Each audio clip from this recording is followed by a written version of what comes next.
네, 이렇게 인사드립니다. 제가 재작년에 베샬롬 교회 와서요 설교로 했던 걸로 기억을 합니다. 그때는 최용진 목사로 인사를 드렸고 오늘은 최용진 선교사로 인사를 드립니다. 재작년만 해도 제가 광주광역시에서 가플리징 다문화교회 국내 이주민 목회 사역을 했었고요. 작년에 제가 개척한 교회에서 파송을 받아서 태국으로 들어갔습니다. 저희 교회 성도들이 사는 마을로 들어가서요. 그곳에서 태국 선교 사역을 시작했는데 이렇게 코로나 상황으로 비자 연장 문제로 잘 해결이 안 돼서 다시 들어오게 됐습니다. 제 본래 거처지는 지금 다 태국에 있기 때문에 태국에서 계속 지난해 말부터 계속 월세는 계속 내고 있었는데 이제 계약이 끝나면서 지금 그곳에 있는 우리 태국 성도의 부모님들이 저희 살림을 다 빼가지고 그분들 집에다 이렇게 놔주신 상태예요. 다시 말하면 저희가 빨리 들어가야 되는 상태라서 아직은 태국이 언제 열릴지 또 모르는 상황이라서 저희가 또 언제 들어가게 될지 계약이 없는 상황입니다. 태국이 1년 동안 작년 동안 거의 완벽에 가까울 정도로 방역을 잘했다가 작년 12월부터 터지기 시작해가지고 지금까지도 계속 몇백 명대로 매일 확진자가 나오고 있는 상황이라 이제 저희는 학생 비자를 신청해서 들어가야 되는데 학교 자체에서 외국인들을 위한 클래스가 다 열리지 않는 상황입니다. 그래서 지금 그걸 놓고 기도하고 있는 상황이고 태국 문이 열리는 대로 저희가 다시 들어가려고 하고 있습니다. 생각나시는 대로 기도해 주시면 감사하겠습니다. 이렇게 김영민 목사님께서 지금 나주혁신 장로교회에서 부흥회를 인도하고 계신 걸로 알고 있습니다. 제가 이렇게 설교 부탁을 받고 굉장히 감사하고 영광스러웠습니다. 이 자리에 쓰는 것이 참 저에게는 큰 영광이고요. 한국에 들어와서는 제가 계속 저희 자녀들과 함께 가정에서 예배를 드렸는데 이렇게 한 번씩 설교단에 쓰는 건 저에게 큰 영광이고 또 여러분들을 뵐 수 있다는 것도 참 감사하고 기쁜 일입니다. 물론 많은 분들이 온라인을 통해서 저를 보고 계시겠지만 그래도 여기 몇 분들이 계셔서 참 감사하고요. 반갑습니다. 저는 카메라를 향해서 설교하지 않고 여기 계신 몇 분들을 향해서 설교하도록 하겠습니다. 오늘 함께 나눌 말씀은요. 미가서 6장 6절에서 8절 말씀입니다. 제가 읽고 말씀 나누도록 하겠습니다. 내가 무엇을 가지고 여호와 앞에 나아가며 높으신 하나님께 경배할까?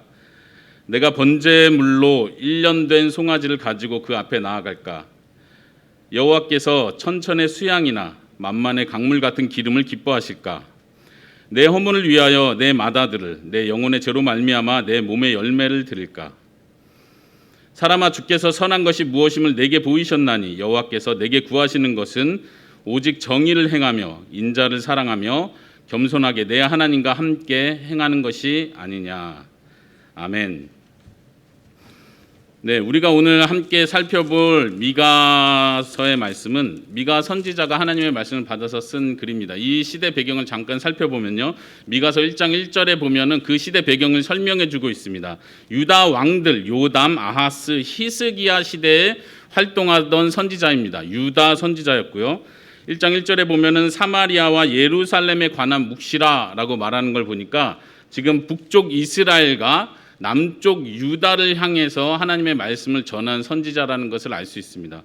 특별히 중요한 건 그 유다 왕들에 대한 소개인데 특별히 히스기야 유다 왕의 거기 소개된 히스기야 왕 시대는 지금 북쪽 이스라엘이 멸망하던 때의 남쪽 유다의 왕입니다. 다시 말하면 미가 선지자가 북쪽과 남쪽을 향해서 선포한 그 내용은 이스라엘 나라, 특별히 북쪽 왕국이 멸망하던 때 전후로 하나님의 말씀을 전했다는 면에서 이 시대 배경을 아는 것이 굉장히 중요합니다. 다시 말하면 국가적 위기 상황에 하나님의 말씀을 선포한 선지자라는 것이죠. 미가 선지자가 주로 선포하고 외쳤던 것은 그 당시 사회의 불의와 하나님 앞에서의 죄악에 대한 것입니다. 미가 선지자는 북쪽 이스라엘이 우상 숭배에 빠지고 사회 악으로 가득했는데 그것이 남쪽 유다까지 내려와서 그 죄가 지금 남쪽에도 관영하고 남쪽도 똑같이 위기를 맞고 있다는 것 때문에 굉장히 애통해하고 있습니다. 한번 1장 8절과 9절을 한번 넘겨서 찾아보실까요? 미가 선지자가 이렇게 말합니다. 이러므로 내가 애통하고 애곡하며 벌거벗은 몸으로 행하며 들깨같이 애곡하고 타조같이 애통하리니 이는 그 상처는 고칠 수 없고 그것이 유다까지도 이르고 내 백성의 성문 곧 예루살렘에도 미쳤음이니라. 지금 자신이 있는 남쪽 유다 쪽에도 이 죄악상이 가득하다는 것 때문에 애통하고 통곡한다고 말을 하고 있습니다. 그 당시 사회학은 미가서 전체에서 특별히 앞부분에서 계속 말을 하고 있습니다. 한번 2장으로 넘어가 보시겠습니다. 제가 오늘 본문 전에 그 앞부분을 잠깐 설명을 하고 오늘 본문을 설명하도록 하겠습니다. 2장 1절과 2절을 보시면요. 제가 읽어보겠습니다. 그들이 침상에서 죄를 꾀하며 악을 꾸미고 날이 밝으면 그 손에 힘이 있으므로 그것을 행하는 자는 화 있을진저. 밭들을 탐하여 빼앗고 집들을 탐하여 차지하니 그들이 남자와 그의 집과 사람과 그의 산업을 강탈하도다. 지금 이스라엘 백성들이 사회적으로 행하고 있는 악에 대해서 지적을 하고 있습니다. 지금 적군들이 몰려와서 그들이 강탈한다는 얘기가 아니라 이스라엘 백성들, 특별히 지도자들, 돈 있는 사람들, 부유층들이 지금 가난하고 연약한 자들의 밭과 집을 빼앗고 강탈한다는 얘기를 하고 있습니다. 이러한 사회 악이 가득한 상황 속에서 하나님의 심판이 가까웠다고 선포하고 있는 것입니다. 물론 이스라엘이 멸망하는 건 하나님을 떠나서 우상 숭배 죄에 빠졌기 때문에 하나님께서 심판을 선언하셨습니다. 그런데 하나님을 떠나고 우상 숭배한 결과는 자연스럽게 사회 악으로 나타났습니다. 불의가 가득한 것으로 나타났습니다. 이 미가 선지자와 함께 다시 말하면 북쪽 이스라엘이 멸망하기 전후 이스라엘의 아주 위기 상황 때 하나님께서 많은 선지자들 보내셔서 이 사회 악을 지적하는 일들을 하셨습니다. 우리가 잘 아는 선지자 이사야 선지자가 바로 이때 활동하던 선지자입니다. 호세아 선지자도 마찬가지입니다. 아모스 선지자도 마찬가지입니다. 아모스, 호세아 선지자의 글을 보면은 이들이 얼마나 사회 불의를 향해서 외쳤는지를 우리가 잘 알고 있습니다. 미가도 마찬가지입니다. 하나님께서 지금 이 사회의 악이 얼마나 팽배한지를 지적하고 계시다는 걸 계속해서 외칩니다. 그런데 한번 8절 9절도 같이 보실까요? 2장 8절 9절입니다.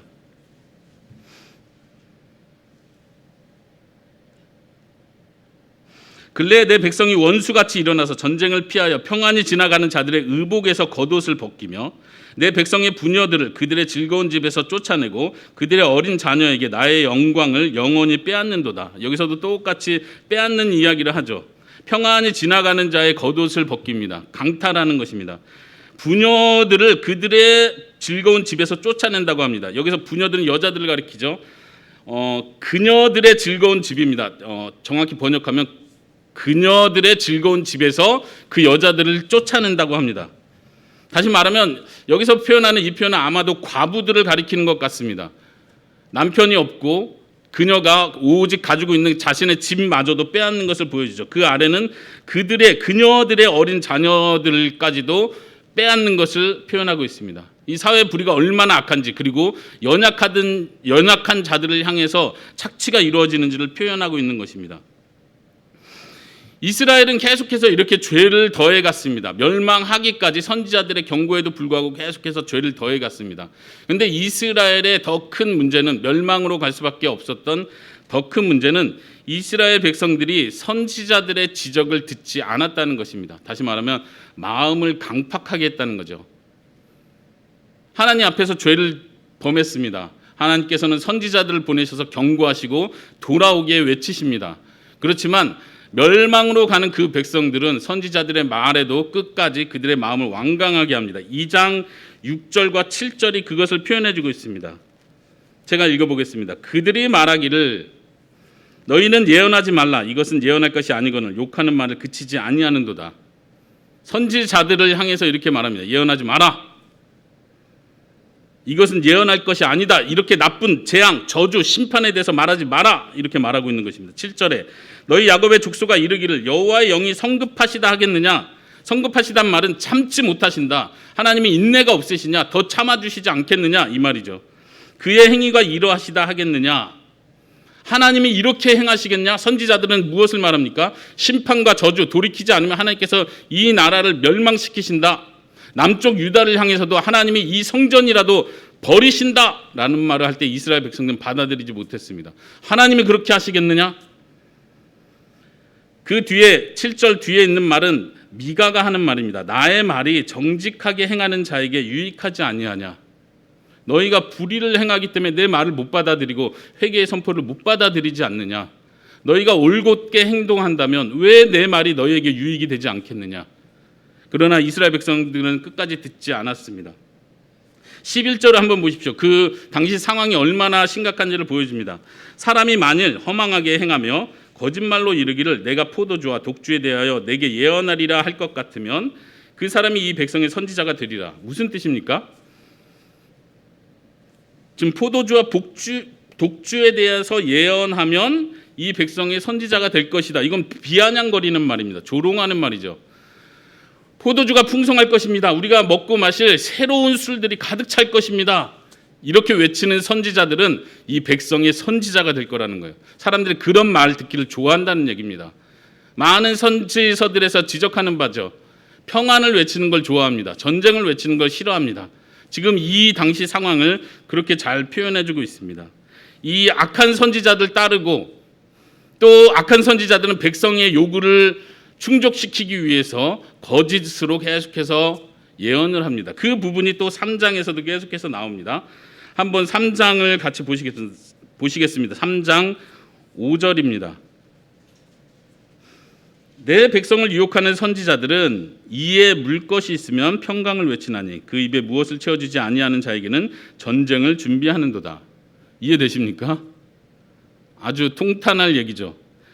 선지자들에게 뭔가 먹을 것을 주면, 돈을 주면 평강을 말한대요. 그래, 잘 될 것이다. 복이 있을 것이다. 전쟁은 사라질 것이다. 그런데 뭔가 입에 채워주지 않으면 어떻게 한대요? 돈을 주지 않으면, 이건 선지자가 아니라 장사꾼이죠. 돈을 주지 않으면 전쟁을 준비한대요. 전쟁에 대해서 예언하는 거예요. 넌 망할 거야. 너는 적군에게 쫓겨서 다 재산 망하게 될 거야. 왜요? 왜 그런 얘기를 한대요? 하나님의 뜻과 상관없이 자기에게 유익이 되면 좋은 말을 해주고 자기에게, 선지자 자신에게 유익이 되지 않으면 악한 말을 한다는 거예요. 아주 심각한 상황을 보여주고 있습니다.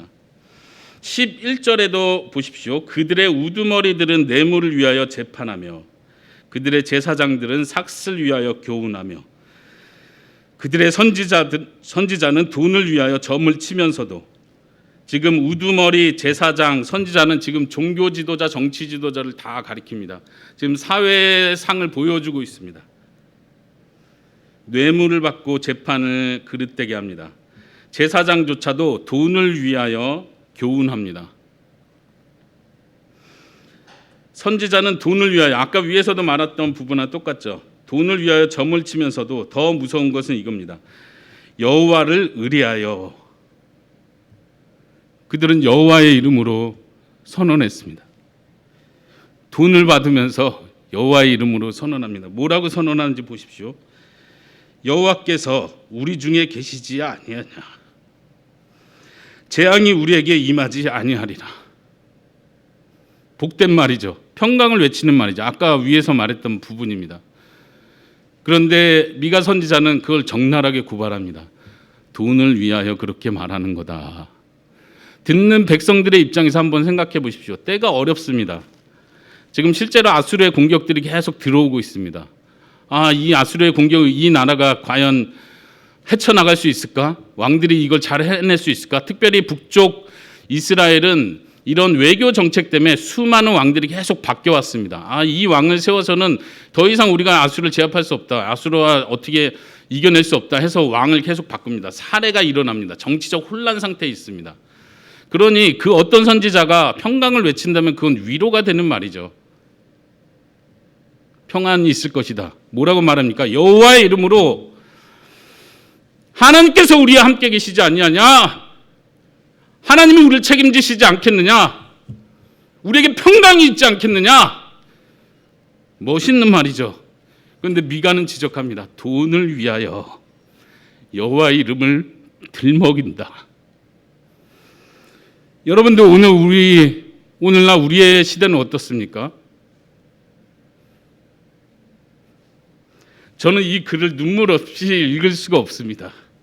설교를 준비하면서도 그렇고 이 설교를 하면서도 그렇고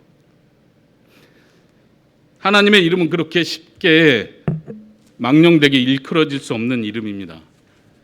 근데 우리는 하나님의 이름이 쉽게 불리는 것을 보게 됩니다. 특히 한국 사회가 지금 그런 혼돈 속에 있습니다. 하나님의 이름으로 평강을 외치는 것 같습니다. 많은 교회들에서 많은 목사들이 돈을 위하여 그렇게 설교한다고 저는 믿습니다. 저는 미가 시대가 오늘날 우리 시대와 굉장히 흡사하다고 믿습니다. 그래서 저는 오늘 이 말씀을 여러분들과 함께 나누고자 하는 것입니다. 미가 선지자는 이 시대 상황을 애통하고 슬퍼했습니다. 저는 우리들 모두가 이 상황을 보면서 오늘날 우리의 상황을 보면서 애통할 수 있기를 바랍니다. 미가 선지자의 마음처럼 애통할 수 있기를 바랍니다. 왜냐하면 미가 선지자의 마음은 하나님의 마음입니다. 미가의 눈물은 하나님의 눈물입니다. 우리에게도 그 눈물이 있기를 바랍니다.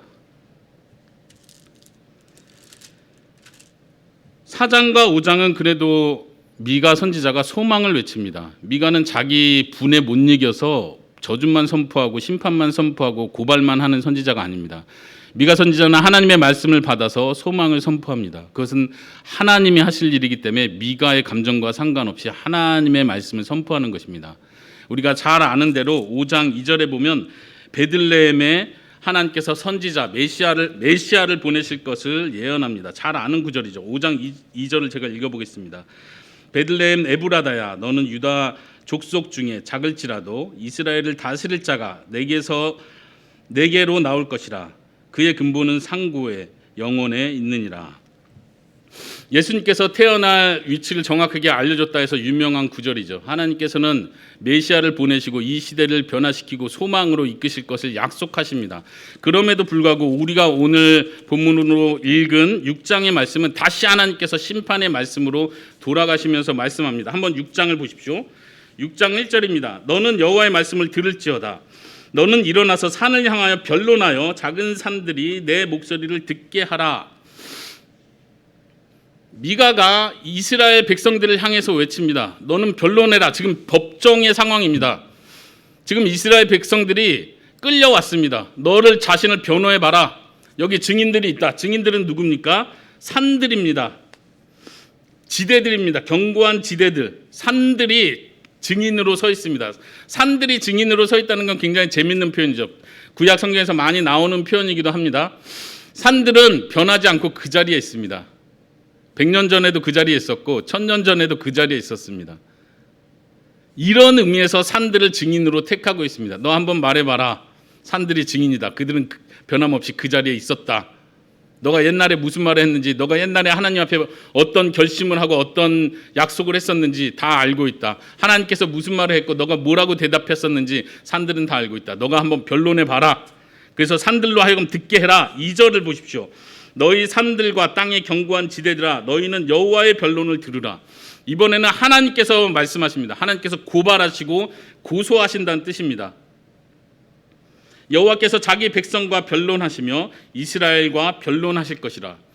지금 법정 상황입니다. 그리고 그 3절 4절은 하나님께서 이제 말씀하십니다. 계속 성경 구절을 따라오면서 제가 하는 말을 이해할 수 있기 바랍니다. 3절에 하나님께서 말씀하시는 거예요. 내 백성아, 내가 무엇을 내게 행하였으며 무슨 일로 너를 괴롭게 하였느냐. 너는 내게 증언하라. 무슨 말이죠? 하나님께서 이렇게 말씀하시는 거예요. 내가 뭘 잘못했어? 내가 뭘 그렇게 잘못했길래 너는 나한테 이렇게 대하는 거야? 왜 내 언약을 어기고, 왜 나를 떠나고, 왜 나를 모독하고, 왜 나를 반역하고, 내가 하지 말라고 한 그 행동을 하는 거야? 왜 나를 대적하고 나를 대항하는 거야? 내가 너에게 뭘 잘못한 거야? 그러면서 계속 이어서 말씀하십니다. 내가 너를 애굽 땅에서 인도하여 내어 종노릇하는 집에서 속량하였고 모세와 아론과 미리암을 내 앞에 보내었느니라. 내가 너를 애굽 땅에서 구원했지 않느냐? 그게 내가 악한 일을 한 거니? 내가 너를 사랑해서 너의 울부짖음의 응답으로 너를 인도하여 냈고, 또 모세, 아론, 미리암, 특별히 이 세 사람을 언급하는 것은 선지자로서 하나님의 말씀을 가리키는 자로서 인도자를 뒀다는 걸 강조합니다. 내가 이 지도자들을 둬서 너희들 계속 인도해 왔지 않느냐? 내 뜻을 알렸지 않느냐? 근데 너는 왜 그렇게 행동을 하냐? 5절, 내 백성아, 너는 모압 왕 발락이 꾀한 것과 부올의 아들 발람이 그에게 대답한 것을 기억하며 시딤에서부터 길갈까지의 일을 기억하라. 특별히 가나안 땅을 정복하기 전에 모압 땅에 있을 때에 모압 왕이 발람 선지자를 통해서 이스라엘 저주하려고 했던 아주 큰 사건이 있습니다. 그때 하나님께서는 발람 선지자의 입을 주장하셔서 이스라엘을 저주하려고 했던 그 입을 바꾸셔서 축복하게 만드셨습니다. 그것을 이야기하시면서 그때 그 땅 시딤에서 있었던 일, 그리고 길갈은 요단강을 건너서 가나안 땅에 들어왔던 그때를 가리킵니다. 내가 너를 이집트에서부터 구원해냈고 지도자들 통해서 보내줬고, 이런 저주의 상황, 위기의 상황에서 내가 너의 편이 돼서 너를 축복하게 했고 가나안 땅까지 들어올 수 있게 해줬지 않느냐? 그걸 기억해라. 그리하면 나 여호와가 공의롭게 행한 일을 알 것이라. 공의롭게 했다는 표현 아주 중요합니다. 우리가 앞으로 계속 공의, 정의에 대한 내용들을 살펴볼 텐데, 하나님께서 자신을 변호하시면서 하는 말은 내가 너에게 행한 일은 공의로운 일이었다. 정직하게 행한 것이었다. 너희를 까닭 없이 저주하려고 한 그 모압 내가 처단했다. 내가 공의를 행해서 심판했다. 그래서 너희가 구원받은 것이다. 내가 했던 모든 것은 공의에 근거해서 했었던 일이다. 그걸 기억해라. 근데 너희들은 왜 나한테 그렇게 행하느냐? 아까 살펴봤던 대로 3절에 내 백성아, 내가 무엇을 내게 행하였으며 무슨 일로 너를 괴롭게 하였느냐? 내가 너를 괴롭게 한 일이 뭐가 있었느냐, 이 말이죠. 그리고 오늘 우리가 읽은 6절, 7절, 8절의 내용이 나옵니다. 물론 그 내용 자체가 자연스럽게 연결되는 건 아니지만 지금 6절에서는 마치 미가 선지자가 이스라엘 나라를 대표해서 하나님께 회개하는 표현으로 고백하고 있습니다. 6절 7절을 먼저 읽어보겠습니다. 내가 무엇을 가지고 여호와 앞에 나아가며 높으신 하나님께 경배할까? 내가 번제물로 1년 된 송아지를 가지고 그 앞에 나아갈까? 질문을 하네요. 의문문으로 표현을 하네요. 그렇게 하면 되겠다는 말입니까? 미가 선지자는 이스라엘 백성 고백합니다. 내가 죄를 졌습니다. 잘못했습니다. 그러나 이 죄가 용서받기 위해서 내가 번제물로 1년 된 송아지를 가지고 하나님 앞에 나아가면 되겠습니까? 그러나 되지 않을 거라는 것, 그렇게 하는 게 아니라는 것을 미가 선지자는 알고 있습니다. 그러면서 이렇게 고백하는 겁니다. 7절에도 같습니다. 여호와께서 천천의 수양이나 만만의 강물 같은 기름을 기뻐하실까? 미가는 무슨 대답을 알고 있습니까? 아니다. 그걸 기뻐하시는 게 아닌 걸 안다. 내 허물을 위하여 마다들을 내 영혼의 죄로 말미암아 내 몸의 열매를 들을까? 드려야겠다 이렇게 말한 게 아니라 이게 소용없다는 걸 얘기합니다. 자신의 죄, 허물을 위해서 아들을 바친대요. 하나님, 제가 제일 아끼는 거 내 아들을 하나님께 바칠 테니 나를 용서해 주십시오. 내 몸의 열매도 같은 표현입니다. 내 몸의 열매라는 건 내 자식을 가리키는 거예요. 지금 여호와 하나님이 몰렉신은 아니잖아요. 몰렉신은 자녀를 불에 살라 제물로 바치는 것을 원했습니다. 그래서 몰렉신을 섬기자는 자들은 그렇게 했죠. 그런데 미가 선지자가 여호와를 이해하지 못합니까? 몰렉 선지자로 오해하고 있습니까? 그게 아니죠. 지금 미가 선지자가 표현하는 건 내가 하나님께 잘못했습니다. 어떻게 하면 용서받을 수 있습니까? 하나님, 내가 가진 모든 것을 하나님께 드리겠습니다. 그렇게라도 하고 싶습니다. 내 죄가 용서받을 수 있다면 그렇게 하겠습니다. 하나님, 잘못했습니다라고 말하고 있는 것입니다. 자식을 바친다는 표현이 웃기게 들리죠. 자식을 바친다는 표현은 내 생명을 바칩니다라는 표현보다 더 강한 표현입니다. 아마 부모 되신 분들은 그 마음을 이해하죠. 자식이 너무 아파요. 막 죽을 위기에 돼 있습니다. 죽을 것 같아요. 그러면 부모들 뭐라고 말합니까? 그래, 너가 먼저 천국에 가 있어라. 그럽니까? 하나님, 저를 데려가십시오. 내 자녀는 남겨주십시오. 그게 부모의 마음인데, 자식을 바친다는 표현은 내 생명보다 더 귀한 거를 드리겠습니다. 그렇게라도 하고 싶습니다. 이런 표현이에요. 미가가 왜 이런 표현하죠? 하나님, 용서받고 싶습니다. 자식이라도 드리면 되겠습니까? 근데 미가는 알고 있어요. 그렇게 해서 용서받는 게 아니에요. 내 값진 것을 준다고 하나님 용서해 주는 게 아니고 하나님 그걸 기뻐하는 게 아니라는 걸 알고 있습니다. 그러면 어떻게 해야 됩니까? 그래서 그 다음 절이 나옵니다. 오늘 핵심 구절입니다. 8절입니다. 한번 같이 읽어보실까요? 같이 읽겠습니다. 시작. 사람아, 주께서 선한 것이 무엇임을 내게 보이셨나니 여호와께서 내게 구하는 것은 오직 정의를 행하며 인자를 사랑하며 겸손하게 내 하나님과 함께 행하는 것이 아니냐.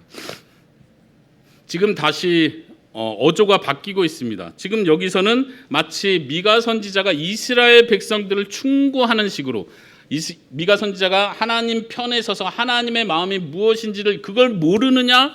이거 아니냐라고 말해주듯이 표현하고 있습니다. 그 내용이 무엇입니까? 하나님께서 선한 것이 무엇임을 내게 보이셨다. 이미 하나님께서 가르쳐줬다. 자식 바치는 거 그거 아니다. 하나님은 몰렉신이 아니지 않느냐. 너가 천천만만의 재물을 바친다고 하나님이 많이 가져와서 너무 행복하구나 하고 하시겠느냐. 그건 아니지 않느냐 하고 말하는 거예요. 하나님이 구하시는 것은 무엇입니까? 오늘 설교의 제목입니다. 주께서 구하시는 것은. 여러분들 이 오늘 읽은 이 8절의 내용을 여러분들 마음에 깊이 새기시기 바랍니다. 하나님께서 구하시는 것이 무엇인지를 정확하게 마음에 새기시기 바랍니다. 하나님께서 선한 것을 보여주셨습니다. 여기서 선한 것이 무엇인지를 보이셨다. 이 표현은요. 이 선하다는 말은 구약에 많이 나오는 토부라는 단어인데 이 토부라는 단어는 쉽게 좋다라고 번역되는 단어입니다. 하나님께서 세상 천지를 창조하시고 보시기에 좋았더라 할 때 사용된 그 표현이에요. 복. 좋았다 혹은 선하다. 또 이 단어는 구약의 많은 부분에서 복 이렇게 번역이 됩니다. 때로는 신명기에서는 행복이라고도 번역이 됩니다.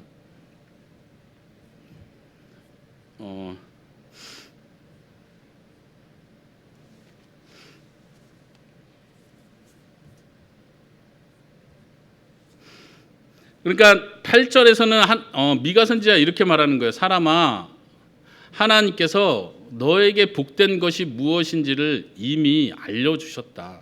너는 알고 있다. 이렇게 표현하는 거죠. 그리고 그 다음에 설명합니다. 그 내용을 설명하는 거예요. 하나님께서 너에게 구하시는 것은, 여기서 구한다는 표현은요, 정확하게 너에게서 찾으시는 것 이렇게 번역할 수도 있습니다. 너에게 요구하시는 것 이렇게 번역하는 거예요. 이것 좀 해줘 부탁한다는 표현이 아니라 너에게 명령한다는 거예요. 하나님이 너에게서 이걸 발견해야 된다는 거예요. 하나님께서 너에게 구하시는 것은 뭐라고요? 오직 정의를 행하며 인자를 사랑하며 겸손하게 내 하나님과 함께 행하는 것이다. 먼저 정의와 인자를 강조합니다. 그리고 그 뒤에는 하나님과 함께 동행하는 것을 강조합니다.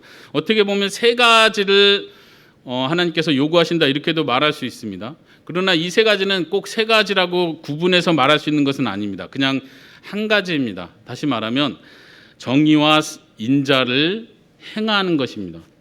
정의와 인자를 행하는 것이 하나님과 동행하는 것입니다. 하나님과 동행하는데 겸손하게 하나님과 동행하는 것입니다. 이렇게 한 가지로 이해를 하셔야 됩니다. 저는 여러분들에게 여기 8절에 나온 정의가 무엇인지 그리고 여기서 표현된 인자가 무엇인지를 자세히 말씀드리려고 합니다.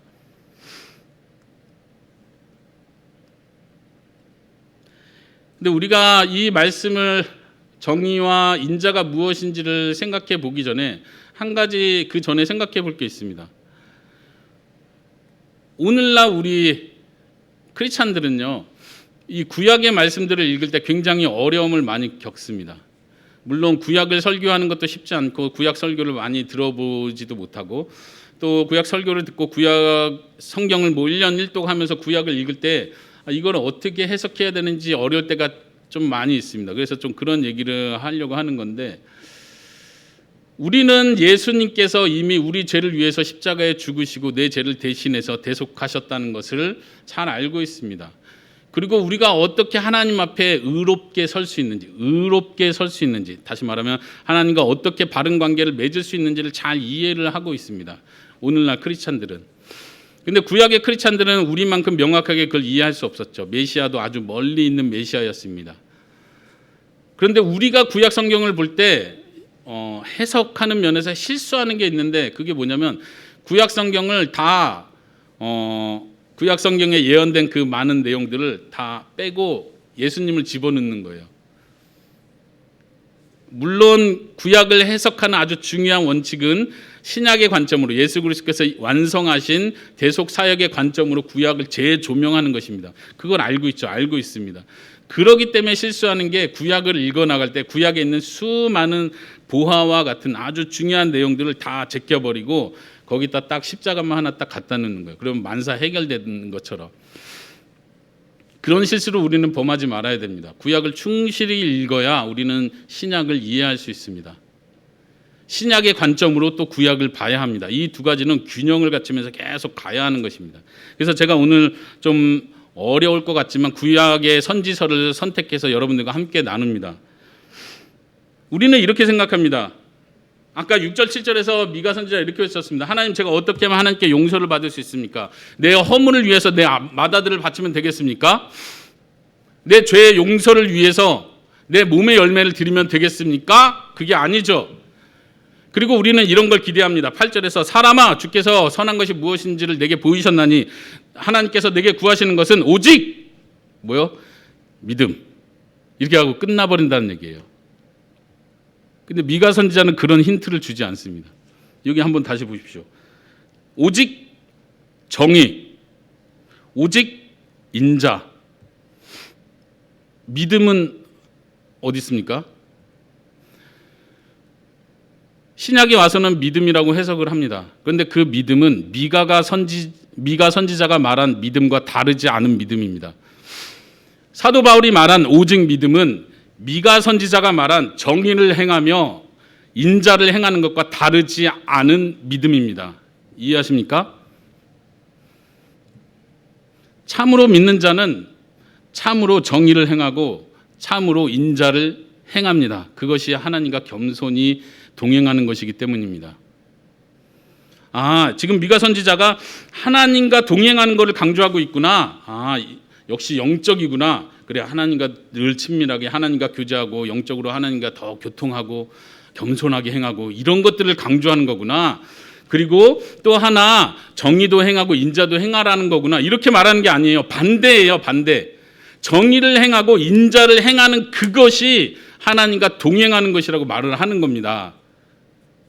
우리의 믿음을 점검하는 방법이요. 여러분들 믿음을 어떻게 점검합니까? 참된 믿음이 있어야 구원받고 참된 믿음이 있어야 여기서 말한 대로 하나님께 내 죄를 용서받을 수 있습니다. 그럼 그 참된 믿음은 무엇입니까? 예수님이 무엇을 하셨는지 정확하게 알아야 되죠. 예수님이 어떤 분이신지 정확하게 알아야 되죠. 예수님이 내 죄를 대속하셨다는 걸 개인적으로 믿어야 되죠. 그분을 나의 주님으로 모셔드려야 되죠. 이것이 참된 믿음입니다. 거듭남에 대해서 우리가 잘 알고 있습니다. 거듭나는 것이죠. 그러면 정의와 인자를 행하는 것은 무엇입니까? 믿음의 열매입니다. 참된 믿음을 가진 자는 정의와 인자를 행하는 것입니다. 어떻게 내 믿음을 점검한다고요? 예수님도 믿고 정보도 알고 내가 마음으로 개인적으로 고백한 적도 있고 하니까 난 믿음이 있어라고 검증하는 것이 아니라 내 삶에 내가 예수 그리스도의 대속을 받아들이고 믿음으로 내 삶에 정의를 행하고 있는지를 점검함으로써 내 믿음이 참된 믿음인가를 점검할 수 있는 것입니다. 다시요. 사도 바울이 말한 오직 믿음은 미가가 말한 오직 정의를 행하고 인자를 사랑하는 것과 다르지 않습니다. 그런 면에서 제가 정의와 인자가 무엇인지를 여러분들과 함께 나누도록 하겠습니다. 정의는 구약 성경에서 미시파트라고 말하는 단어입니다. 히브리어 단어입니다. 미시팟. 이 히브리어 단어를 제가 일부러 말씀드리는데요. 중요한 단어이기 때문에 말씀드립니다. 사실 히브리어에서 신약 한국어 성경으로 영어도 마찬가지고요. 한글로 번역될 때 이 오해되는 것들이 굉장히 많습니다. 이 미시팟이라는 단어가 특별히 그런 단어인데 여기선 정의로 번역되었는데 다른 부분에서는요, 많은 부분 판결, 심판 이렇게 번역이 됩니다. 여러분들 7장 미가서 7장 9절에 보시면요, 거기에도 미시팟이라는 단어가 나옵니다. 한번 7장 9절 잠깐 보실까요? 내가 여호와께 범죄하였으니 그의 진노를 당하려니와 마침내 주께서 나를 위하여 논쟁하시고 심판하시며 주께서 나를 인도하사 광명에 이르게 하시리니 내가 그의 공의를 보리로다. 여기서 말하는 것은 심판이라는 단어가 미시팟이라는 단어예요. 그러니까 심판, 판결, 법적인 판결을 가리킬 때 이 미시팟이라는 단어를 씁니다. 그래서 정의를 행하라는 말은요, 일반적으로 구약 성경에서 왕들에게 많이 쓰입니다. 왕들이 백성들을 다스릴 때 정의를 행하라 이렇게 말을 합니다. 재판관들을 교훈할 때 이 단어가 꼭 들어갑니다. 정의를 행하라. 이 말이 뭐예요? 심판을 공정하게 법적으로 제대로 하라는 뜻입니다. 정의를 행하는 건 심판을 공정하게 하는 겁니다. 다시 말하면 뇌물을 받지 않고 심판하라는 뜻입니다. 한번 여러분들 죄송합니다. 미가 성경 안에서 제가 몇 군데를 계속 찾아보도록 하겠습니다. 3장을 한번 보실까요? 3장 1절입니다. 내가 또 이르노니 야곱의 우두머리들과 이스라엘 족속의 통치자들아 들으라. 정의를 아는 것이 너희의 본분이 아니냐. 이 정의가 뭐예요? 미시팟입니다. 통치자들에게 이 말을 합니다. 그러니까 뭐 하라는 거예요? 통치할 때 올바르게 판단하라는 거예요. 정의가 이 사회에 실현되기 위해서는 재판이 올바르게 판단돼야 되는 거죠. 3장 8절도 한번 보시겠습니까? 오직 나는 여호와의 영으로 말미암아 능력과 정의와 용기로 충만해져서 야곱의 허물과 이스라엘의 죄를 그들에게 보이리라. 이 정의도 미시팟이라는 단어가 쓰입니다. 9절도 보십시오. 야곱의 그 죄를 지적하는 건데 야곱 족속의 우두머리들과 이스라엘 족속의 통치자들 곧 정의를 미워하고 정직한 것을 굽게 하는 자들아 원하노니 이 말을 들을지어다. 정의를 미워하고 어떻게 해요? 정직한 것을 굽게 하는 것. 지도자들에게 지적할 때 이 단어들이 계속 나온다는 거 의식해야 됩니다. 지도자들이 정당하게 판단하지 않습니다. 여기서 표현하는 것처럼 정직한 것을 굽게 합니다. 뇌물을 받고 판결을 굽게 하는 것을 정의를 행하지 않았다고 표현합니다. 그런데 지금 6장 8절에서는 통치자들만을 향해서 하는 말은 아닙니다. 사람아 이렇게 하고 시작한 거 보니까 이스라엘 모든 민족들에게 하는 것입니다. 더 나아가서 세계의 모든 민족, 하나님이 창조한 아담, 사람을 향해서 이 말을 하고 있습니다. 하나님께서는 믿는 자 믿지 않는 자 이스라엘 비이스라엘 모두를 향해서 하나님이 창조한 모든 인간들을 향해서 하나님이 무엇이 선한 것인지를 가르쳐 주셨습니다. 그것은 정의를 행하는 것입니다. 올바르게 판단하는 것입니다.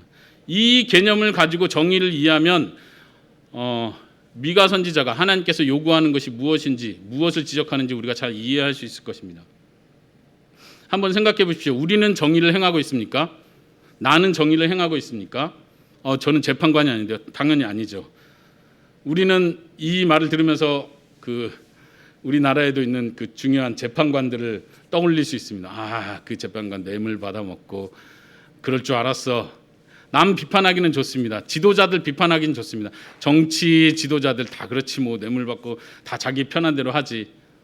혹은 정치 지도자가 아니라도 내 위에 있는 윗사람들을 비판하기는 좋아합니다. 하지만 내 자신에게 한번 적용해 보십시오.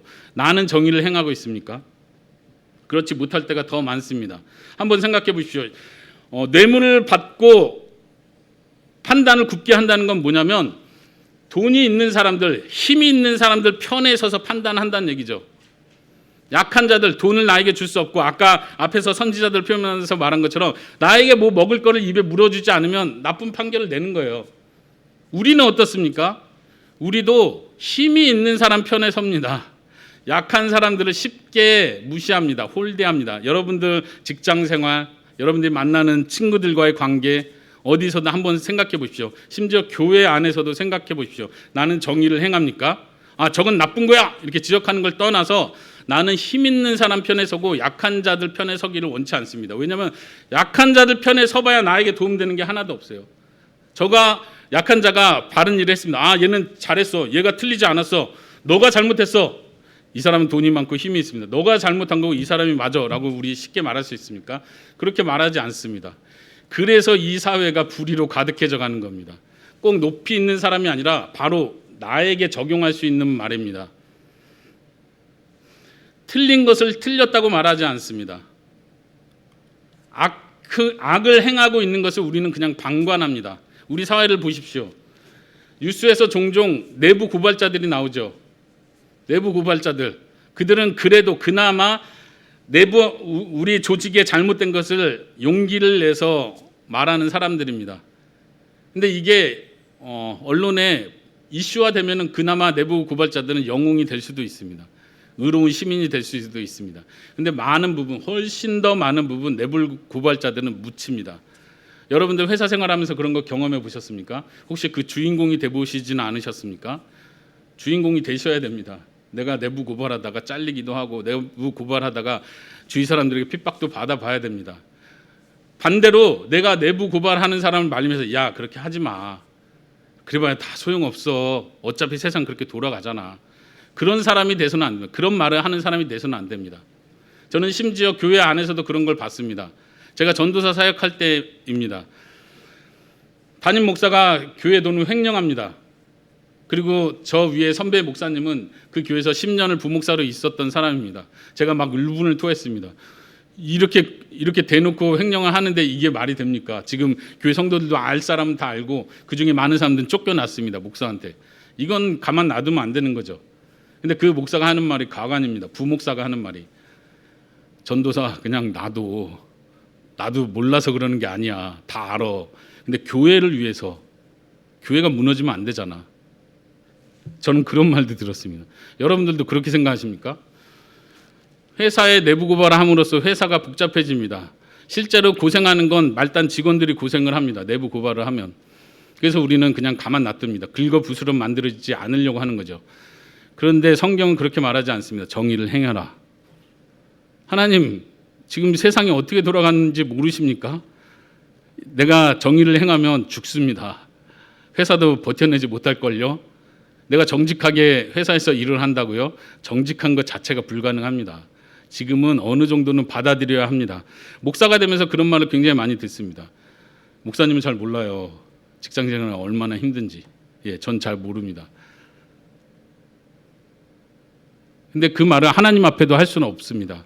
여러분들이 하나님 앞에도 그렇게 말할 수는 없습니다. 하나님은 제가 얼마나 고생하는지 모르실걸요. 직장생활이 얼마나 힘든지 모르실걸요. 정직하게 산다는 게 얼마나 불가능한지 모르셔서 이런 말씀을 하시죠. 라고 말씀하시겠습니까? 아니요. 하나님은 그런 면에서 냉정하게 말합니다.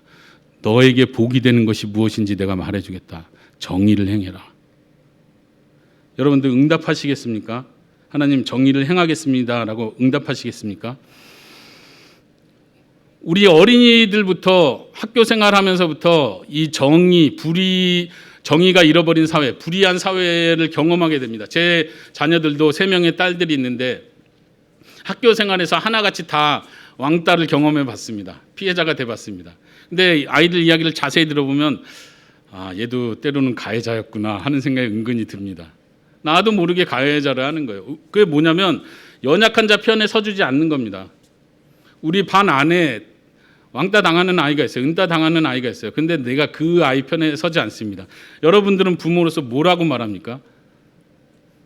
때로는 제 아내는 제 다문화 가정 아이고 이렇게 소외받는 애들 너가 가서 좀 도와줘. 그러면 애들이 너무 힘들어요. 나도 힘들어. 여러분은 뭐라고 말하십니까? 괜히 그런 애들하고 엮이지 마. 흔히 하는 부모들의 말은 뭐냐면요. 공부 잘하는 애들, 좀 똑똑하고 멀쩡한 애들하고 사겨. 그러면 힘없고 공부 못하고 연약한 아이들, 열악한 환경에서 자란 아이들은 어떻게 되는 겁니까? 누가 그들을 돌봅니까? 정의를 행한다는 건 이런 겁니다. 정의를 행한다는 건 약한 자들, 힘없는 자들을 무시하거나 홀대하지 않은 상태로 힘이 있고 능력이 있다고 해서 그들의 아부를 떨거나 그들을 위해서 뭔가를 하지 않고 공평하게 행하는 것입니다. 이게 쉽지 않죠. 그러나 하나님은 그렇게 행하시는 분이십니다. 하나님은 정의의 하나님이십니다. 하나님은 연약한 자들을 돌보시는 일을 하십니다. 강한 자를 낮추시는 하나님이십니다. 그렇기 때문에 우리에게 그렇게 하라고 하는 것입니다. 하나님의 성품처럼 우리도 정의를 행하는 자가 되어야 됩니다. 사람 관계 안에서, 가족 관계 안에서도 우리는 정의를 행하고 있습니까? 가족 관계 안에서 정의를 행한다는 거 생각해 보셨습니까? 어떻게 해야 정의를 행하는 거죠? 네, 자녀가 잘못하면 혼내는 거예요. 네, 그게 정의를 행하는 겁니다. 아내가 잘못하면요, 남편이 밥을 못 얻어 먹을 생각을 해서라도 이건 신앙적으로 잘못된 거고, 이거는 해서는 안 될 일이고, 그런 말은 나쁜 말이라고 말해줘야 되는 거예요. 부부싸움이 나더라도. 너무 많이 싸워서 문제인 가족도 있겠지만요. 반대로 아내 입장에서도 마찬가지입니다. 남편이 잘못된 판단하고 잘못된 말을 하고 잘못된 신앙적 행동을 하면, 물론 크리스찬일 때요, 그 사람은 지적해 줄 수 있어야 됩니다. 타협하지 말고요. 그게 정의를 행하는 거죠. 그런데 더 중요한 것은, 우리가 정의를 행할 때 항상 실수하는 것은 나에게 유익이 되는 것을 항상 택할 때 그렇습니다. 힘 있는 사람을 잘 대해주고 힘 없는 사람을 멀리 할수록 나에게 유익이 돼. 이게 정의를 행하지 않는 기본 상태입니다. 앞에서 살펴봤던 것처럼 많은 지도자들이 연약한 자들의 물건을 훔칩니다. 탐심을 부립니다. 나의 욕심을 채워가는 것이 불의한 것입니다. 가정 안에서도 마찬가지예요. 우린 계속해서 아내들을, 남편들을 함부로 대합니다. 왜 함부로 대하는지 아세요? 이 사람이 나에게 별 도움이 된다고 생각하지 않기 때문에 그렇습니다. 왜 남편을 함부로 대하죠? 왜 아내를 함부로 대하죠? 이 사람이 나에게 별 도움이 되지 않습니다. 흔히 우스갯소리로 그런 말 하죠. 남편이 돈을 엄청 많이 벌어오면 아내들이 엄청 잘해준답니다. 저는 그런지는 모르겠는데, 이게 무슨 태도예요? 이 남편에게 잘 보면 나에게 도움이 된다는 거예요. 여러분들 그렇게 사시겠습니까? 가정 안에서도 그렇게 살겠습니까? 자녀들을 대할 때는 어떻습니까? 부모들을 한번 생각해 보십시오. 자녀가 공부 잘하면 우리는 칭찬해 줍니다. 그래야죠. 공부 못하면 혼냅니다. 그래야죠. 근데 부모의 마음을 잘 살펴보세요. 이 자식을 통해서 내가 덕을 좀 볼 수 있겠구나. 그런 마음 없으십니까? 그래, 네가 그렇게 해서 공부 잘해서 좋은 대학 들어가고 좋은 직장 가고, 그래야 엄마도 덕을 보고 엄마 이름도 높아지고. 그럼 못난 자식은요, 네가 그래가지고, 진짜 자녀를 생각해서 자녀를 혼내는 게 아니라 나에게 올 피해를 생각해서 자녀를 혼내는 경우가 있다는 얘기입니다. 그건 정의가 아닙니다. 그건 정의가 아닙니다. 세력에, 힘에 편승하는 거에 불과합니다. 진짜 정의를 행하는 사람은요, 또 하나 큰 특징이 있습니다. 진짜 정의를 행하는 사람은 불의를 보고 애통해야 하는 사람입니다. 아까 살펴봤던 것처럼 미가 선지자는 불의를 보면서 애통하는 사람이었습니다. 슬퍼하는 사람이었습니다. 이 사회에 죄가 가득한 걸 보고 그것을 슬퍼했습니다. 한번 7장을 보시겠습니다. 7장 1절에 재앙이로다 나여 나는 여름 과일을 딴 후와 포도를 거둔 후 같아서 먹을 포도송이가 없으며 내 마음에 사모하는 처음 익은 무화과가 없도다. 경건한 자가 세상에서 끊어졌고 정직한 자가 사람들 가운데 없도다. 우리가 다 피를 흘리려고 매복하며 각기 그 그물로 형제를 잡으려 하고. 지금 이사야 선지자는 이것을 애통하고 있습니다. 재앙이로다. 이건 끝장이다. 마치 장례식장에 가서 애통하듯이 애통하고 있는 것을 보여줍니다. 경건한 자가 세상에서 끊어진 것과 정직한 자가 없는 것을 슬퍼하고 있습니다. 여러분들은 어떻습니까? 이 사회를 보면서 애통하고 있습니까? 아까 말한 것처럼 우리는 사회를 보면서, 뉴스를 보면서, 정치 지도자들의 잘못을 보면서, 많은 지도자들 잘못을 보면서 우리는 비판하는 건 잘합니다. 저도 그렇고요. 비판하는 건 아주 잘합니다. 그런데 내가 그 비판을 받으려고 하진 않습니다. 나에게 적용된다고는 생각하지 않는다는 거죠.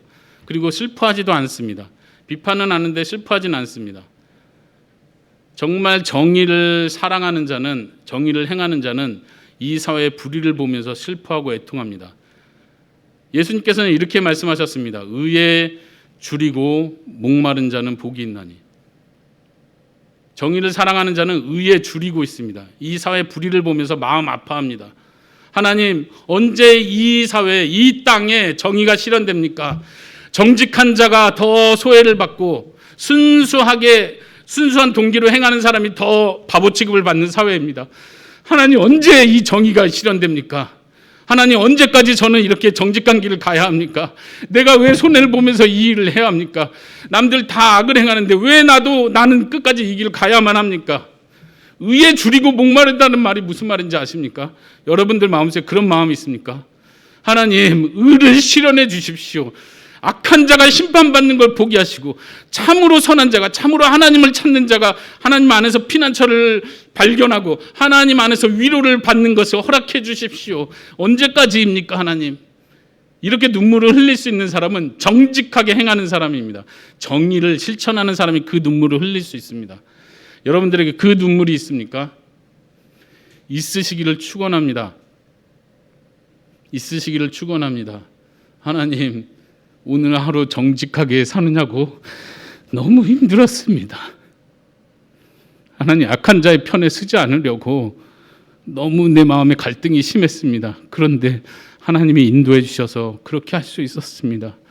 하나님, 하나님의 나라가 빨리 왔으면 좋겠습니다. 그런 마음이 여러분들 가운데 있기를 바랍니다. 미가 선지자는 그런 마음을 지킨 사람입니다. 두 번째, 인자에 대해서 살펴보겠습니다. 인자는 여기서도 제가 히브리어 단어를 하나 더 쓰겠습니다. 헤세드라는 단어입니다. 많이 들어보셨을 거라고 생각합니다. 헤세드. 이것은 특별히 언약적 사랑을 가리킵니다. 다시 말하면 두 사람이 계약을 했는데 그 계약을 끝까지 지켜내는, 약속, 의무를 끝까지 지켜내는 충실함, 신실함, 이거를 헤세드라고 합니다. 인자라고 번역했는데요. 개역개정에는 굉장히 이 단어가 여러 단어로 많이 번역이 됐어요. 그래서 헤세드라고 말하는 게 제일 좋을 것 같아요. 그냥 제가 만약에 성경을 혼자서 번역한다면 헤세드라는 단어를 그대로 놔둘 것 같아요. 왜냐하면 이건 다르게 번역하면서 헷갈릴 수 있기 때문에. 개역개정에는요, 여러 가지로 번역됐는데 인자, 인애, 사랑, 은혜, 은총, 호의, 긍휼, 동정, 자비, 후대, 선대, 진실, 선한 일, 이렇게 번역이 됐어요. 그러니까 원문이 헤세드인지 본래 그냥 사랑인지, 본래 사랑이라는 단어가 따로 있고 본래 인자라는 단어도 따로 있고 긍휼이라는 단어도 히브리어로 따로 다 있습니다. 근데 헤세드는 이렇게 저렇게도 번역될 수 있지만 아주 독특한 단어입니다. 그래서 이 단어를 기억하는 게 좋고, 특별히 하나님의 신실함을 가리킬 때 이 단어를 사용합니다. 하나님은 신실하신 분이십니다. 시편 뒷부분에 가면 계속해서 연달아 나오는 찬양이 있습니다. 너희는 여호와를 찬양하라. 그 인자심이 영원함이로다. 그 인자심이 영원함이로다 할 때 그 다 헤세드라는 단어를 계속 찬양하고 있는 겁니다. 하나님은 신실하신 분이십니다. 그렇기 때문에 너희가 신실하라고 말하는 것입니다. 어떤 신실함이요? 언약적 사랑을 지키는, 의무와 책임을 끝까지 다하는 신실함입니다. 하나님이 그런 분이시니까 우리가 그래야 한다는 것입니다. 그것이 우리에게 복입니다. 그것이 우리에게 행복입니다. 하나님의 선함, 하나님의 성품을 담는 것, 하나님의 성품대로 사는 게 우리에게 가장 큰 복입니다. 믿으십니까? 아멘. 정의도 마찬가지죠. 하나님은 정의로운 분이시기 때문에 우리 보고 정의를 행하라고 하는 거예요. 그게 우리에게 행복한 거예요. 아니요, 하나님 아까 눈물 흘린 거 봤잖아요. 너무 힘들다니까요. 정의를 행하는 것 자체가. 근데 하나님은 그게 복이 있대요. 애통하는 자가 복이 있다. 의에 줄이고 목마른 자가 복이 있다. 그게 복이다. 그게 너희가 가장 큰 행복이다. 아니요, 하나님 그렇게 안 보인다니까요. 차라리 나도 타협을 하고 차라리 나도 그냥 세상 사람들처럼 살면서 그들과 싸우고 싶어요. 나도 보여주고 싶다고요.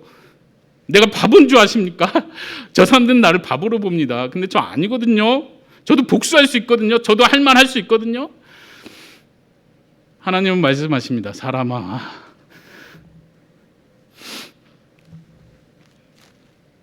인애는 언약적 사랑이라는 것을 기억해야 합니다. 여기는 아주 특별한 개념이 들어가 있는데요. 하나님과 우리는 언약을 맺었습니다. 무슨 언약을 맺었죠? 너가 내 계명을 지키면 내가 너에게 복을 주겠다. 특별히 신명기에서 계속 나오는 게 너가 내 모든 계명을 지키면 내가 너를 가나안 땅에 들어가게 하고 그에서 번성하게 하고 영원히 장구하게 살게 할 것이다. 약속을 하셨습니다. 하나님의 모세를 통해서 시내산 언약을 맺으셨죠. 시내산 언약 생각하면 우리가 율법적 언약을 자꾸 생각합니다. 그런데 시내산 언약은 철저하게 이 헤세드, 하나님의 성품에 깔린 은혜의 약속입니다. 생각해 보십시오. 헤세드가 뭔지 아십니까? 이스라엘 백성이 하나님 앞에 언약을 어겼습니다. 우리가 잘 아는 거죠. 지금 이스라엘이 멸망하는 것도 그 언약을 어겼기 때문에 멸망하는 겁니다. 하나님의 모세를 통해서 선지자들을 통해서 계속해서 언약을 상기시키고 돌아와라, 하나님이 용서하실 거다, 돌아와라, 이러면 안 된다 계속 하는데도 불구하고 이스라엘은 죽어라고 고집으로 그 죄의 본성을 따라서 하나님의 언약을 어기죠.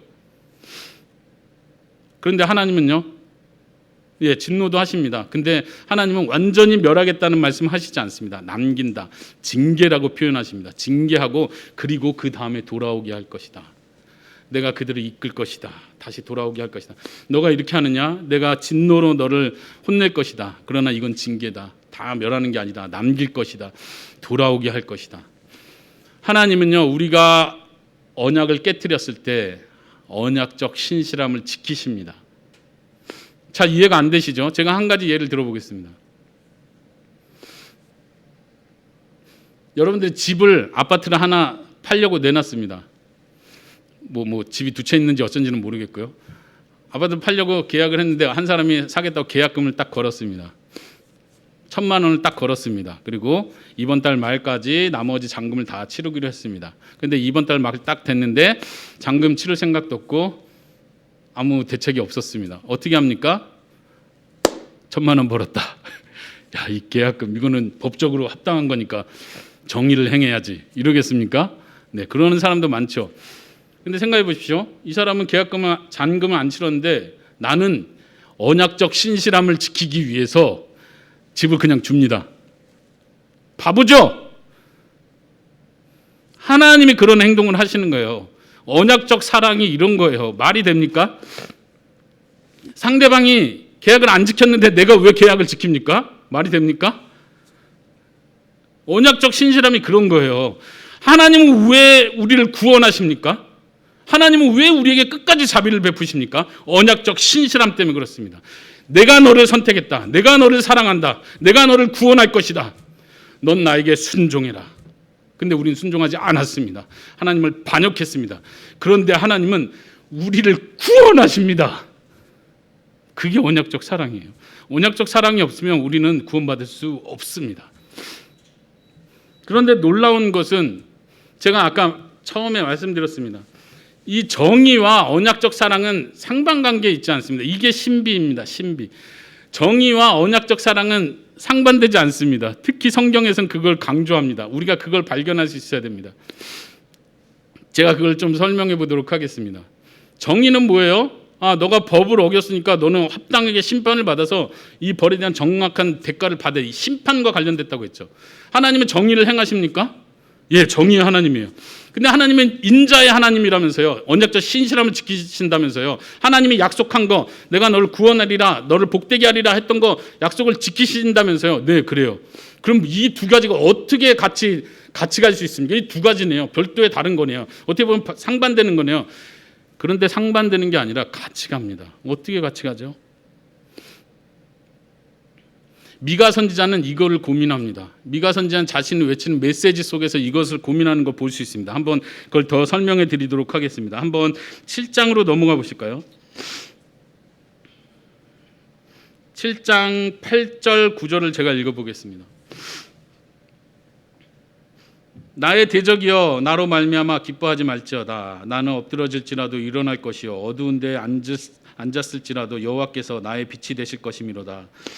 내가 여호와께 범죄하였으니 그의 진노를 당하려니와 마침내 주께서 나를 위하여 논쟁하시고 심판하시며 주께서 나를 인도하사 광명에 이르게 하시리니 내가 그의 공의를 보리로다. 아멘.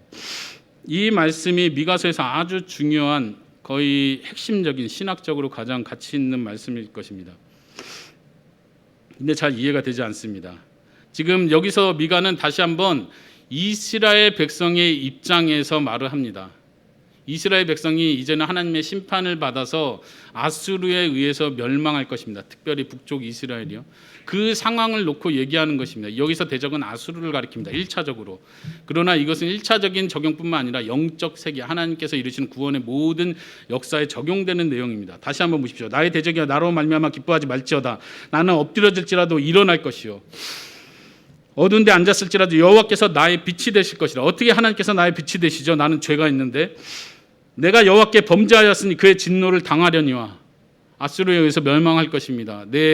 내가 잘못한 것 때문에 고통을 받고 징계를 받게 될 것입니다. 그러나 그러나 반전이 있습니다. 마침내 주께서 나를 위하여 논쟁해 주실 것이다. 하나님이 내 편이 되셔서 나를 위하여 논쟁해 주신대요. 아까 이스라엘과 하나님이 변론하는 장면을 보았습니다. 너는 나에게 할 말을 해봐라. 내가 너를 고발한다. 근데 여기서는 하나님이 나의 편이 되셔서 내 편에서 논쟁하시고 심판하신대요. 아까 심판 미슈팟이라고 했습니다. 하나님이 공의롭게 심판하는 거래요. 한번 생각해 보세요. 하나님이 내 편이 되셔서 나를 공의롭게 심판하면 나에게 따라오는 결과는 무엇입니까? 죽음이죠. 영원한 죽음이죠. 그런데 미가는 이걸 자랑하고 있어요. 주께서 나를 인도하사 광명에 이르게 하실 거래요. 하나님이 정의로 나를 심판할 때 내가 광명에 이른대. 이게 말이 됩니까? 내가 그의 공의를 보리로다.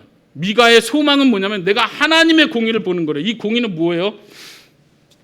공의, 칭의, 예수 그리스도 이렇게 바로 넘어가지 마시고요. 하나님의 공의는 말 그대로 미슈팟, 그 공의를 가리킵니다. 정당하게 심판하는 것이 하나님의 공의입니다. 하나님은 의로운 분이니까 하나님의 의가 나의 것이 돼서 전가 개념이요. 그냥 신학적 개념으로 쉽게 넘어가지 마시고요. 미가는 지금 그런 신학적 개념을 다 따지고 있는 게 아니라 하나님이 공의를 실현하실 때 그게 나의 구원이 될 거라고 믿고 있습니다. 어떻게 그런 상상을 할 수 있죠? 하나님이 공의를 실현하시면 내가 구원 받습니까? 죽어야죠. 여기 한번 보십시오. 13절에 그 땅은 그 주민의 행위의 열매로 말미암아 황폐하리로다. 그 행위의 열매로 황폐하게 될 것이다. 행위의 열매는 뭐예요? 그들이 행해온 삶이죠. 그러면 황폐하게 되는 게 당연하죠. 근데 미가는 뭐래요? 자기는 하나님께 심판을 받고 나는 빛을 볼 것이고 내 소망은 그분 하나님의 공의고 공의를 실현하시는 것. 공의를 덧입는다는 표현을 하고 있는 게 아니라 하나님의 공의를 실현하는 게 내 소망이라고 말합니다. 자, 아까 제가 성경 해석에서도 말한 것처럼 우리는 너무 쉽게 신약에 있는 신학 개념 예수 그리스도의 십자가를 딱 가져와서 그냥 이 문제를 고민하지 않고 확 넘어가 버립니다. 미가 선지자가 왜 이렇게 말할 수 있는 줄 아십니까? 첫째, 미가는 정의를 행하는 사람입니다. 둘째, 미가는 인자를 행하는 사람입니다. 그렇기 때문에 그는 하나님 앞에 공의를 보는 것이 자신의 소망이라고 말합니다. 약간 복잡하죠? 미가는 절대 자신이 완벽하다고 말하고 있지 않습니다. 여기서 말하잖아요. 9절에서 내가 하나님께 범죄하였으니 그의 진노를 당하려니와. 그는 완벽하게 공의를 행하지도 않고 완벽하게 인자를 행할 수도 없는 사람이 자기도 잘 압니다. 그래서 하나님께 회개하고 용서를 구하는 거예요. 그러면서 하는 말이 정의를 행하고 인자를 행해라. 그것만이 나의 복이다. 아까 말했죠. 정의를 행하고 인자를 행하는 건 믿는 것과 다르지 않습니다. 우리는 오직 믿음으로 구원받듯이 오직 정의를 행하고 인자를 행하는 사람이 구원을 받습니다. 어떻게 그렇죠? 하나님께서 나의 행위를 심판하시면 100% 나는 영원한 지옥에 갑니다. 나의 행위, 나의 인자와 나의 정의가 어느 정도 수준인지 하나님 기준에서 따지면 100% 나는 지옥에 갑니다. 그러나 미가가 의지하고 있는 건 하나님의 헤세드입니다. 하나님의 헤세드입니다. 한번 18절을 보십시오. 7장 18절 19절입니다. 주와 같은 신이 어디 있으리이까? 주께서는 죄악과 그 기업의 남은 자의 허물을 사유하시며 인자를 기뻐하심으로 진노를 오래 품지 아니하시나이다. 다시 우리를 불쌍히 여기셔서 우리의 죄악을 발로 밟으시고 우리의 모든 죄를 깊은 바다에 던지시리이다. 아멘. 미가의 소망은 여기에 있습니다. 하나님께서는 이러한 분이십니다. 어떤 분이요? 용서하시는 분. 우리가 언약을 어기고 우리가 하나님 앞에 죄악을 저지르고 범죄하였지만 하나님은 하나님으로서 헤세드를 실행하시는 분이십니다. 사유하시는 분이십니다. 우리의 죄와 허물을 용서하시는 분이십니다. 하나님의 성품이기 때문에 그렇게 하신다는 얘기입니다. 하나님이 공의의 성품으로 공의를 실현하듯이 하나님은 헤세드의 성품으로 헤세드를 실현하십니다. 그러기 때문에 나에게 소망이 있다. 내가 주께서 공의를 행하는 것이 나의 소망이라고 과감하게 말할 수 있는 것입니다. 하나님의 공의와 하나님의 헤세드가 어디에서 가장 잘 나타났습니까? 예수 그리스도의 대속에서 가장 잘 나타났습니다. 하나님께서는 철저하게 내가 받아야 하는 그 심판을 예수 그리스도께 다 내리셨습니다. 여러분들은 그걸 기억하셔야 됩니다. 예수님이 십자가에 죽으신 죽음은 저주를 받은 죽음입니다. 저주를 받은 죽음입니다. 누구의 저주를 받았습니까? 하나님 아버지의 저주를 받은 죽음입니다.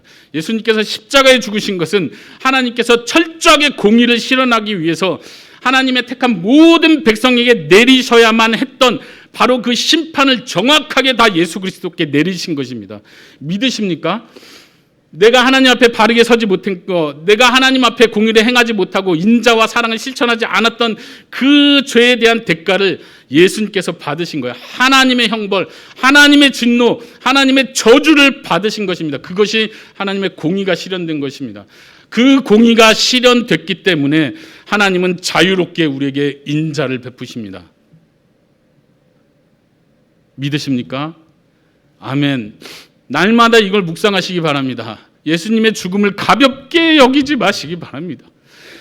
내가 오늘 지은 죄, 내가 오늘 아내에게 소리 질렀던 거, 내가 자녀들에게 함부로 대했던 거, 내가 정직하게 행하지 않았던 거, 내가 사회에서 오늘도 수십 번 사회에서 타협했었던 거, 그거 하나님은 가볍게 보시지 않습니다. 가볍게 보시지 않습니다.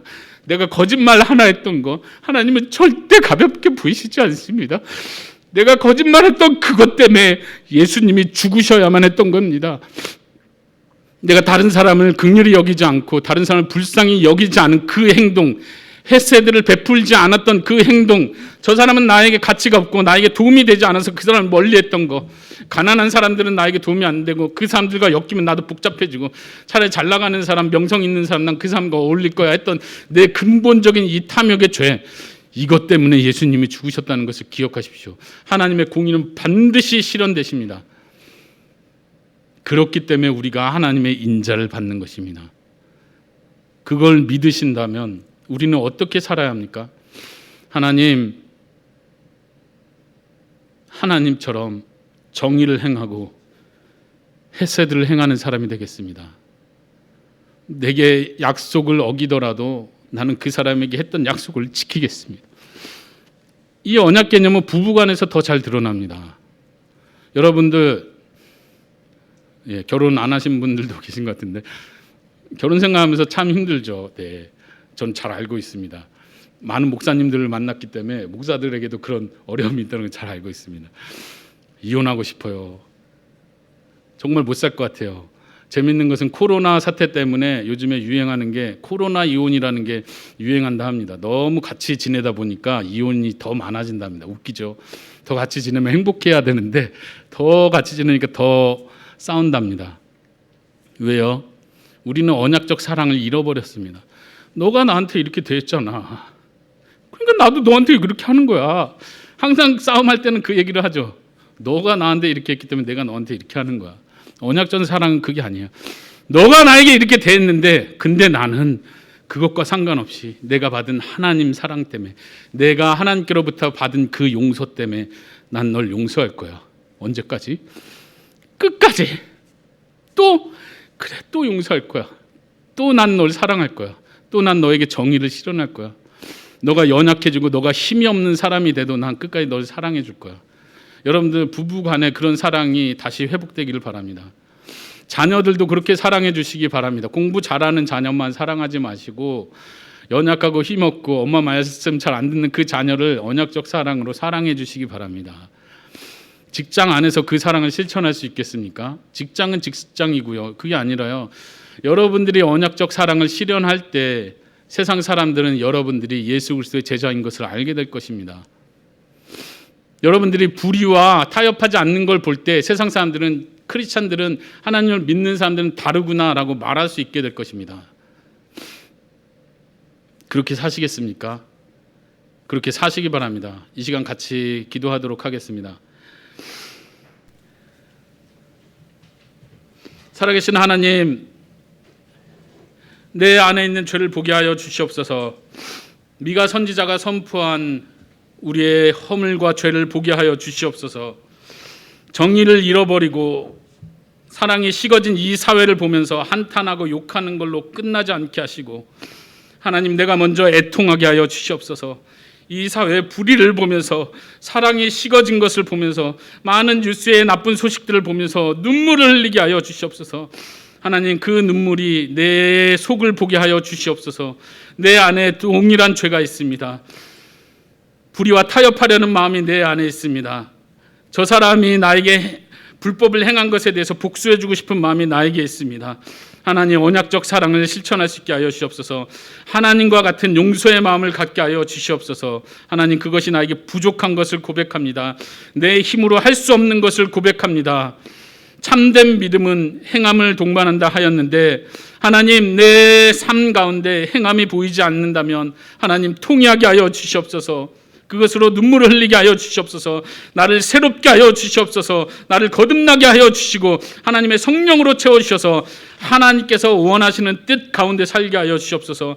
그것이 나에게 참으로 행복한 것이라는 것을, 그것이 나에게 참된 복이라는 것을 깨달아 알게 하여 주시옵소서. 감사드리며 우리 주 예수 그리스도의 이름으로 기도합니다. 아멘.